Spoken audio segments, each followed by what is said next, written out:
What is going on, everybody? Welcome into the Fantasy Coaches Podcast. It is week 15. It is start and sit time. Thursday Night Football is kicking off in the next 10 minutes, but we had to get this episode in before that, or at least the first 10 minutes or so into the game tonight here. A little late than usual. That's my fault. I was, at a movie night, a little Spider-Man came out today, so I had to go out and watch that stuff. So, yeah, it's football time, guys. It's playoff time. Week 1, if you're in the playoffs, congratulations. If you got a bye week, more props to you, but you're not out of the woods yet, so just keep hanging in there and see us next week. But for this week, guys, we got to help you guys get to that next round here. And, of course, all of our regular show, we got some quarterbacks, running backs, wide receivers, and tight ends, sleepers and busts, and maybe some fringe players we'll kind of quickly get into before the night's over here. So, quickly with the news. Oh, I'm sorry, Coach Chips, buddy. Welcome to the show, man. We're going fired up. I love this hot Coach just wanted to get it done quickly, so I was just running through the motion. So, So the news, real quick, guys. Obviously, some big things. A lot of people on COVID. Urban Meyer out in Jacksonville. DeAndre Hopkins out for the season. T.J. Hawkinson out for the season. That all sucks. So if you have players to play tonight, I would recommend playing your Thursday and Saturday night players because we just don't know. I mean, at this point, I think we're getting close to 100 people on COVID now. I think the NFL has switched the rules on that, which is fantastic. But there's so many people are out now. Tyler Lockett and Jalen Waddle, they might miss this weekend. And you might want to stop playing the Thursday night and Saturday night players as quick as you can because we really just don't know what's going to happen. Remember, last week we had people on COVID on Sunday morning. So you might want to play these players even though you don't care for them. But if they are star players or quality role players on your fantasy lineups, you might want to throw them out there because you just don't know what's going to happen. So, well, let's talk about some sleepers and some busts that we can probably help you guys out and make things a little easier. So, Coach Jibbs, I'll let you go first, my friend. Who is your quarterback sleeper this week? I'm sticking with my waiver wire recommendation with Jimmy G, and he's one of the teams playing for the San Francisco 49ers that really haven't had that much news with COVID. So, at least he'll have his full repertoire of weapons there available. And, the guy's thrown for 300 yards, like I said before, in, almost back-to-back games. So, he's, high 290 yards passing. And the Falcons matchup is a delightful matchup. So, if you just want to go with the matchup and you're streaming someone, I think Jimmy G is your right guy. Two will be a slight hitch behind them, but just because of that Waddle news, I kind of just pinged him down though. But this is my guy this week. I might pivot to him with Lamar out. I like that a lot there. I think Jimmy G is a safe play in the fantasy playoffs if you're looking for that safe route to go. So love that, Coach Jibbs. On my side, guys, I went with a little bit of an upside here, and it's Justin Fields. And Fields, I think, has a terrific matchup. He plays the Minnesota Vikings this week. They have allowed 290 yards and 3 touchdowns in 3 of the last 4 games now. They can't seem to stop anyone in the passing game. They allow rushing quarterbacks to produce rushing yards. And to be honest, Fields, if you take his last 4 games that he actually played, he's got 3 QB1 performances here. His rushing ability, like we mentioned on the waiver wire show, is fantastic. And I think he is a guy, if you're looking to make a big play, maybe you're projected to lose to your opponent, I think Fields is a big play of this ability this week, and I think he's going to end up with another quarterback-1 performance against this Vikings team, which is on Monday Night Football, and you'll be able to see him on full display because I think he's going to be a reckoning with during these playoff runs. So Fields is my quarterback sleeper this week. All right, Jibbs. Well, who is someone we're not really high on, who you're trying to avoid if you can this week? If I had to avoid someone, it's going to be Lamar Jackson. I just brought his name up before. And if he's playing, he's probably going to be hobbled, which kind of worries me because defenses, as of lately, since that Dolphins game, have been blitzing him. And without the running combination, he's going to be quite vulnerable to accrue some good fantasy points that we expect from Lamar Jackson. Besides that, since he came from this bye week, he had that 32-point explosion. But since then, it's been 1 touchdown pass, floating around 15 points, 13 points. It's not looking good. Last week, he gave us 1, and he's just pretty much throwing interceptions in every single game, which is killing you. So if he's there, I'm probably starting him, but I have so much reservations for him this week. It's very scary, especially you don't really have nothing that he hasn't gave you anything to show for over the last month. Yeah, no, I mean, to be honest, I think I saw a stat that he hasn't scored a rushing touchdown since week 2. He's not throwing multi-touchdown games often. It's kind of hard to trust him unless he's getting that big rushing upside, which with his injury, who knows. Love that, Coach Gibbs. On my side, guys, I went with Russell Wilson. Wilson, he's been pretty average since coming back from his injury here. He's had just two quarterback one performances in the last 5 weeks now. He just lost Tyler Lockett. That's going to be a major blow for this team. And it might be that Seattle might have found their new life in the run game here. So that might force them to not throw the ball as much and continue to try to ground and pound it. The Los Angeles Rams, they're a tough team to judge. I'm hoping that they can get some back their defensive players. They're losing a lot of players this week too, but Jalen Ramsey hopefully would be back this week. We don't know yet, but they're up and down when it comes to performances. Like in the last 5 games, 2 games at 300 plus yards. The other 3 games, under 200 passing yards. You're not sure what you're going to get, and I think in a division game, it's going to be more of a low-scoring atmosphere here, and I think that Russ could end up kind of just being very mediocre, and you don't really need that right now in the playoffs. So for me, Russell Wilson's my QB bust this week. And we're going to move right along, Jibs. For you, my friend, we're going to go right to the RB sleeper this week. So who's your RB sleeper for you? It's a little risky because things keep spiraling out of control, but I'll ride with Ernest Johnson. And with the Browns having like 25% of their roster out with COVID, offensively, the Browns are just going to depend on Nick Chubb, Donovan Peoples-Jones, David Njoku now that he came back to practice. But over the last 2 years, we've seen the Cleveland running backs just run the ball and utilize a two-back system. Kareem Hunt's definitely not playing. But Ernest Johnson could definitely fill in his shoes. We've seen when his number was called twice during the year, and he kind of proved himself that Week 7 game against Denver where he was the only man in show, and he had 146 yards. And then he also had a second appearance in Week 10 against the Patriots where he had 19 carries for 99 yards. So I don't think he's going to amass those numbers, but still, given the scenario, they can't run Nick Chubb 25 times. We've seen what happened last time they did that. He was out for a game or two. So I think he could be a backup running back who's actually going to get almost near, like, I'll say 12, 14 touches. And he could be a flex play if you really need him, especially with all the cases going on. Very much agreed with that one. That's a great pick, Coach Gibbs. On my side, guys, it was tough to come up with a sleeper because I feel like most of the running backs who are like, I usually try to go outside the top 25 or so.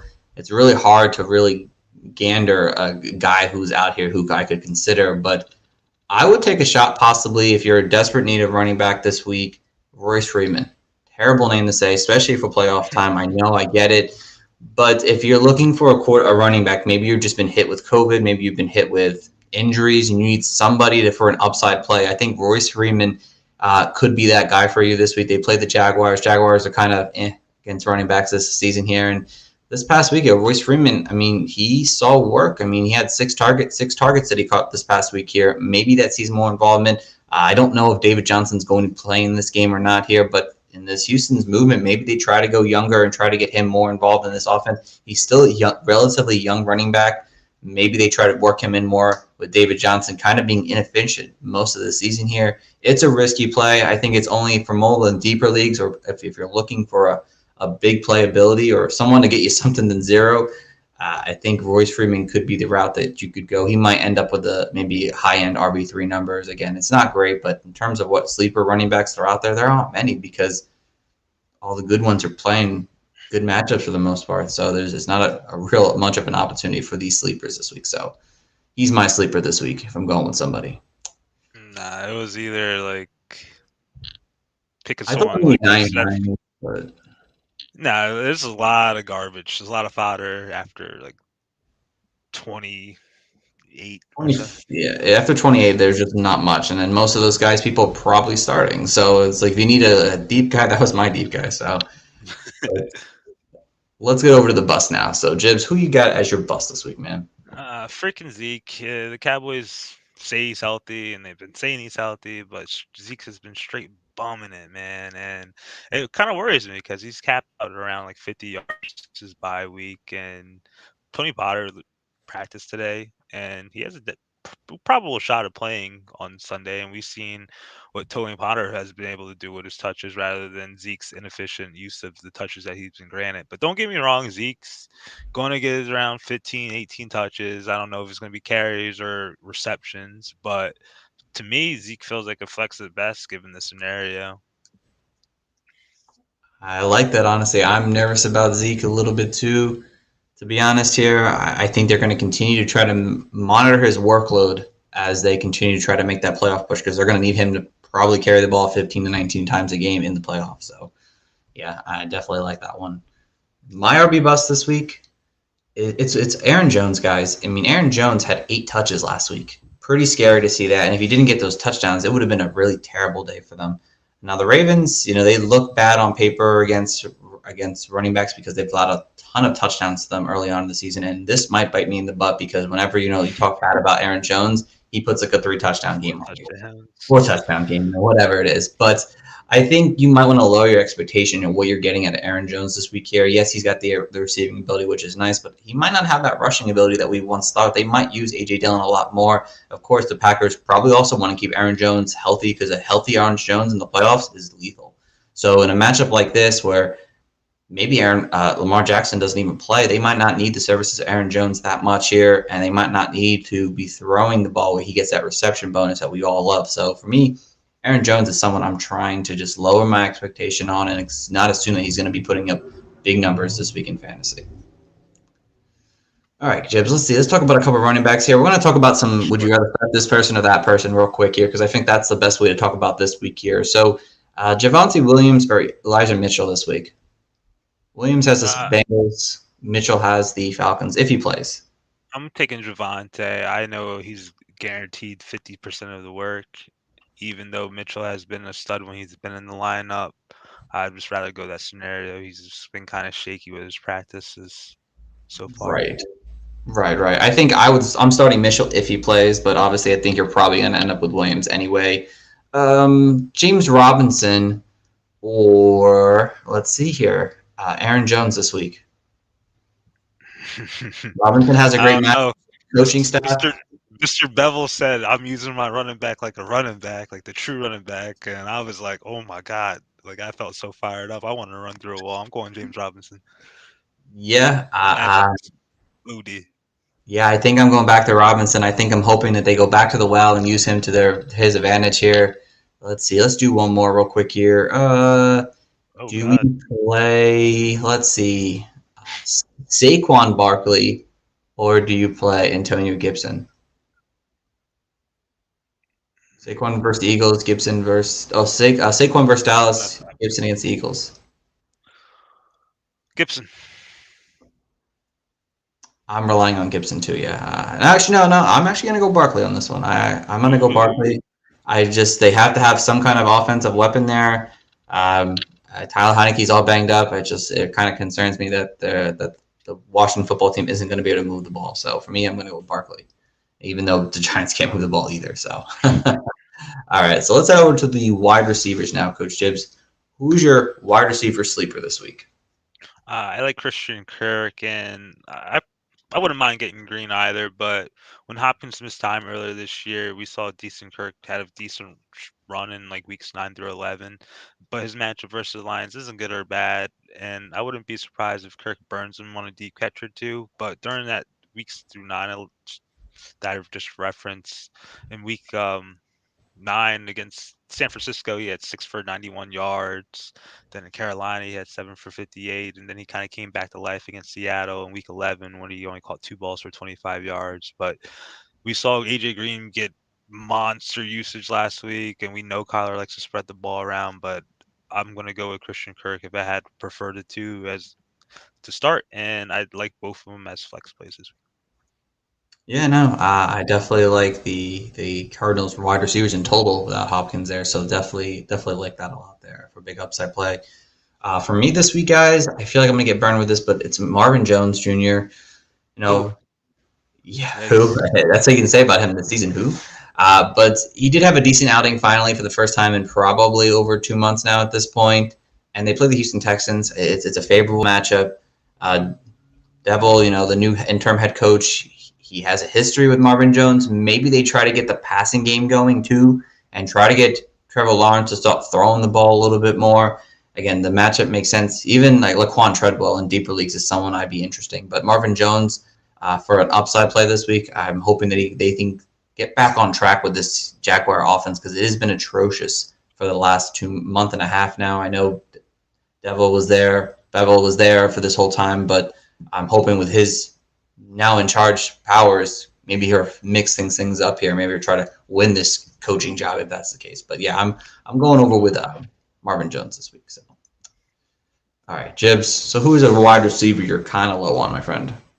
I'm low on Michael Pittman this week, and comparatively to I guess the two players we mentioned before, his matchup is pretty terrible. Since week 7, Michael Pittman only has. Oh, actually, sorry, forget. So he's playing New England since week 7. Only one wide receiver has had more than 50 yards receiving, and that was Keenan Allen with 77 receiving yards. Then you take that whole time span as well. Only 3 wide receivers had more than 10 half PPR fantasy points, and Pittman has been killing it this year. Don't get me wrong, but Patriots are on a groove, and that defense is playing lights out since their bye, and the Patriots also allowed the 4th fewest wide receiver yards per game at 130 yards per game. So with this Colts run first offense and the way Carson Wentz likes to kind of spread the ball out offensively through the tight ends, running backs, all the whole 9 yards, I think Michael Pittman may be in a rough landing to get some good production because his targets have been up and down, especially when T.Y. has came back. So I wouldn't expect that 12-10 range, but he could probably get a modest like 6 to 8 targets, and hopefully he banks on that production. But he's going to need a touchdown, that's for sure. That is 100% true. Yeah, you definitely will. And I think the same can be said about my guy, too, and it's DJ Moore this week, guys. DJ Moore's got a tough matchup against the Moors. He's got a tough matchup against Buffalo. Buffalo has been dominant this season, and even still without their star cornerback, they've been pretty good. I mean, they still allowed the fewest yards to wide receivers, and they've allowed only 5 touchdowns to wide receivers this season. It's the fewest in the league here. DJ Moore only has 4 touchdowns on the year, and I don't really expect him to see he's not a guy who's really a big touchdown guy, so he's kind of close to his cap at this point of the season. And he's been doing a little bit better with Cam Newton there back in Carolina now, but the mixture going back and forth, it kind of concerns me. Again, he's had at least double-digit fantasy points and half-point PPR, but I think this is a week where he had good matchups. This is a week where the matchup's pretty bad, and I think you might be disappointed if you go out there and play DJ Moore or start him as your at least as a wide receiver, thinking he's going to be a wide receiver 2 or better this week. So for me, DJ Moore is my bust. All right, so let's head over. What'd you say? I said poor Moore. Poor Moore, yeah. Oh no, Mike Williams walks off the field with the training staff already. Love it. Blown. Yep. All right. Well, we'll see if talk about some other wide receivers to make your guys' day better here this week. Here, do you start any New England Patriot wide receiver? Oh, I wouldn't mind. I not unless you're playing like in a 3 wide receiver league. I wouldn't do it. Yeah, I'm in agreement with you. If it was a 3rd wide receiver spot, I would consider maybe Kendrick Bourne, maybe Jacoby Myers. Bourne over Myers for me. Do you start any Denver wide receiver this week? Oh no. Definitely no. not. Unless you want to like a floor play with Judy around like 7, 8 fantasy points. Yeah.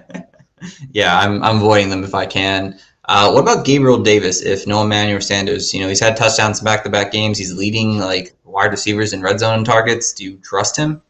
It was pretty funny. I was scouring the waiver wire because I just kind of want to get ahead of this COVID storm, and I just keep seeing Gabriel Davis, and like I was like, nah, I don't think they're selling that. I think they're kind of fugazi with these projections. And then I kind of thought about Sanders not playing, and then like there's recent stretch he's getting utilized in the red zone. He's a big play.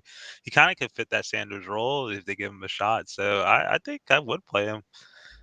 I like him better than Judy, for instance. Yeah, definitely. I would take that upside with him, like over Judy, because they pass the ball a ton and they're going to need to in this matchup here. So in a flex situation, I think you could get away with Gabriel Davis if you'd like to. Let's see here. What about the Packers and Ravens game? Everyone outside of obviously Devontae Adams, do you play any of those wide receivers? Hollywood Brown, Bateman, MVS, Allen Lazard. Does any of those wide receivers playable for you? I think Allen Lazard probably will lead the group for me. And then like the Ravens, it all depends on Lamar Jackson. So if the reports are good, I probably would play Brown, but I think you could. Yeah, I'll play Brown actually. I'll ride it. Yeah, to be, I'd probably, if no Lamar Jackson, I'd want to play Bateman maybe. If Lamar Jackson's playing, I don't think I'd want to play any of them to be honest. I'd avoid both wide receiver cores outside of Devontae Adams to be honest. It's just hard to trust them in the playoffs if you can go another direction. I think obviously Brown would be number one still just because he is the number one wide receiver, but it's hard to trust any of these guys in this first round matchup. Ooh, Donald Farham injured too. Yeah, Yeah, they're getting killed there already. Oh, great. Well, they're all getting killed right now. So, all right. Let's see. You know what? We'll end it there, and we'll head over to KJ Osborne. You playing KJ Osborne? If Adam Thielen does not play, yes, I am. Okay, just wanted to make sure am I. All right, so let's head over to the last segment of the night, guys, and that's our tight end sleepers. So, Coach Gibbs, who's your tight end sleeper this week? Definitely not Donald Parham, but Not that far. it's Tyler Higbee without Beckham and with 25 people on the COVID list. The Rams are leading the freaking the corral with it. But I think Higbee could be utilized more in the offense, and I know he's been pretty much anemic for parts of the season. And he did have a couple good games before his bye week, but he has an excellent matchup against the Seahawks. They give up the fourth most points to tight ends. They have allowed 3 touchdown passes to tight ends over the last 2 games, and they have allowed 5 touchdowns in 5 games since their bye week. So for all you math wizards, that's 1 touchdown per game since their bye week. And the Rams, this is all they got. So Tyler Higbee, don't let me down. You kind of won me a championship 2 years ago in the playoffs. So let's kind of bring that magic back, baby. Yeah, I definitely like that one there. I'm going with a bit of a deep sleeper, and it's Bevan Jordan, Houston Texans rookie tight end here. And the Jags have been so this season against tight ends. I think like a month ago I was saying don't start a tight end against the Jags, Tyler Higbee, but they use their tight ends there in Houston, whether you like it or not. And the last 6 starts for Jordan, he's had 3 tight end 1 performances. Granted, he got a touchdown, so that automatically makes him a tight end 1. But he's being used in the red zone heavily and often, and I trust Davis Mills as a passer than I did Tyrod Taylor, to be honest. And if you're looking for a tight end play, maybe you lost Waller just now, maybe you just lost Hawkinson, and the depth chart, the free agencies are a bit slim. You can take a shot with Bevan Jordan and take that upside play that he gets a touchdown. He's a touchdown or bust kind of guy, but a touchdown is more likely to come, I think, than not. So Jordan's my sleeper this week. Jordan. And last but not least, Jibs, your tight end bust, buddy. Who do you got? Kyle Pitts, and unlike Higbee's matchup, the 49ers give up the 4th fewest points to tight ends. And besides CJ Uzama and TJ Hawkinson, they have allowed 38 or fewer yards to tight ends. And I know some of the names aren't glorious, but that's still some good numbers to be consistent throughout the year. And Kyle Pitts has been playing pretty pedestrian over the last month. And perspective, since their bye week in week 6, he only has 3 games over 10 points, double-digit points in more than 10 points in PPR, and that's pretty easy to get if you're asking me comparatively. And here's his fantasy points. Miami, he got 23 points. Dallas, he had 10, and then Carolina last week he had 11 fantasy points in PPR. So it ain't really looking good for him. I know he's the only thing that they got down there besides him and Russell Gage, but he's looking pretty damn shaky to me, and the matchup is not looking any better. Definitely not. Definitely not here.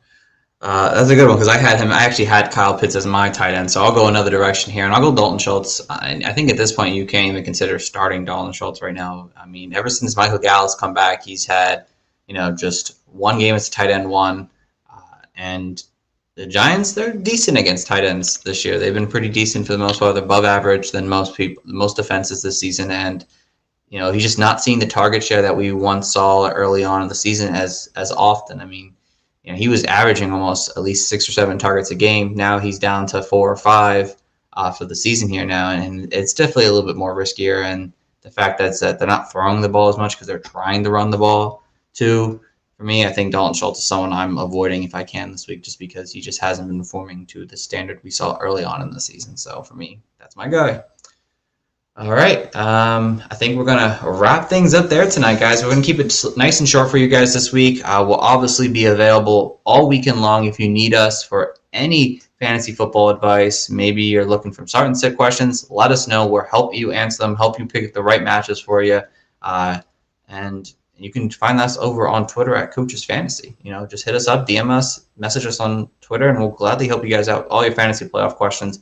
That's what we're here for, guys. Just try to help you guys win championships. So, and as always, if you want to hit up me or Coach Jib personally, you can do that over on Twitter at Coach Stephen P.